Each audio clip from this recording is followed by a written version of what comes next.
വീണ്ടും മാൾട്ടയിൽ നിന്നും മാൾട്ട കുട്ടപ്പേട്ടൻ. ഞങ്ങൾ ബസ് സ്റ്റോപ്പിൽ നിന്നിട്ട് ബസ് വരാതായപ്പോൾ 2 കിലോമീറ്റർ അടുത്ത് നടക്കാനുണ്ട്. അപ്പോൾ ഞങ്ങൾ നടക്കുകയാണ് സുഹൃത്തുക്കളെ. അപ്പോൾ നടന്ന് ഇനിയും ഏകദേശം 1 കിലോമീറ്ററോളം നടക്കാനുണ്ട്. പകുതിയായപ്പോൾ ഞാൻ വേറൊരു കോള് വന്ന കാരണം ഞാൻ പിന്നെ വീഡിയോ എടുക്കാഞ്ഞതാണ്. എൻ്റെ മലപ്പുറത്തുള്ള ചങ്ക് ഷബീറായിരുന്നു. ഗ്ലെൻമാർക്ക് മജസ്റ്റ ഡിവിഷനിൽ 16-17 കൊല്ലം ഒരുമിച്ച് വർക്ക് ചെയ്തിരുന്നു ഞങ്ങൾ തമ്മിൽ. ആ ബന്ധം ഞങ്ങൾ ഇപ്പോഴും നിലനിർത്തുന്നുണ്ട്. മലപ്പുറത്തുള്ള മജസ്റ്റയുടെ ചങ്ക് ഷബീറായിരുന്നു കോളിൽ. അതുകൊണ്ട് എൻ്റെ പ്രേക്ഷകരോട് ഞാൻ ക്ഷമ ചോദിക്കുകയാണ്. എപ്പോഴും എനിക്ക് വീഡിയോ എടുക്കാൻ പറ്റില്ല. നമുക്കുള്ള കോണ്ടാക്റ്റുകൾ നമ്മളെപ്പോഴും കീപ്പ് ചെയ്തു പോകുന്ന ഒരാളാണ് ഞാൻ.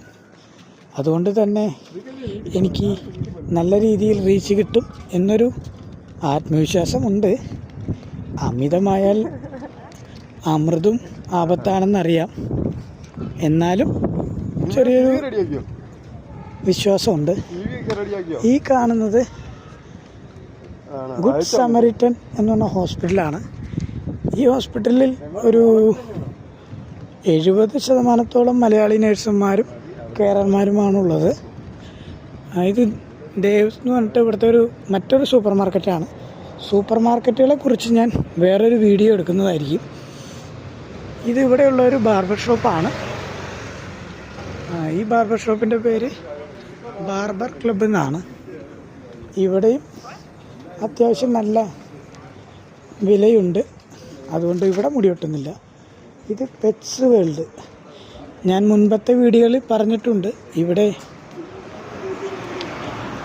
എല്ലാവരുടെ കയ്യിലും മിനിമം ഒരു 2 പട്ടിയെങ്കിലും ഉണ്ടാവും. ആ പട്ടി കടിച്ചു കഴിഞ്ഞാൽ നമുക്കൊരു 9,000 യൂറോ കിട്ടും. അതായത് ഇന്ത്യൻ മണി കാൽക്കുലേറ്റ് ചെയ്ത് നോക്കിയാൽ ഏകദേശം ഒരു 9,30,000 അടുത്തുണ്ടാവും.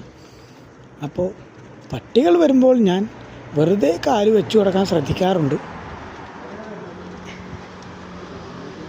ഇത് പെബിൾസ് എന്ന് പറയുന്ന ഒരു ഹോട്ടലാണെന്ന് തോന്നുന്നു. അല്ല, റിസോർട്ട്, സാൻഡ് പോൾ റിസോർട്ട് ആണ്. മാൾട്ടയുടെ പ്രത്യേകത, കടയുടെ ഫ്രണ്ടിലുള്ള നടപ്പാതയ്ക്ക് അപ്പുറത്തായി കുറച്ച് സ്ഥലം ഇവരെല്ലാം എപ്പോഴും ഇട്ടുവെക്കും. അവിടെയാണ് ഈ പറയുന്ന റെസ്റ്റോറൻറ്റുകളിൽ ഭക്ഷണം കഴിക്കാൻ വരുന്നവർ. അവർക്ക് ഭക്ഷണം കഴിക്കുന്നതിന് വേണ്ടി സീറ്റുകളെല്ലാം അറേഞ്ച് ചെയ്ത് കൊടുക്കുന്നത്.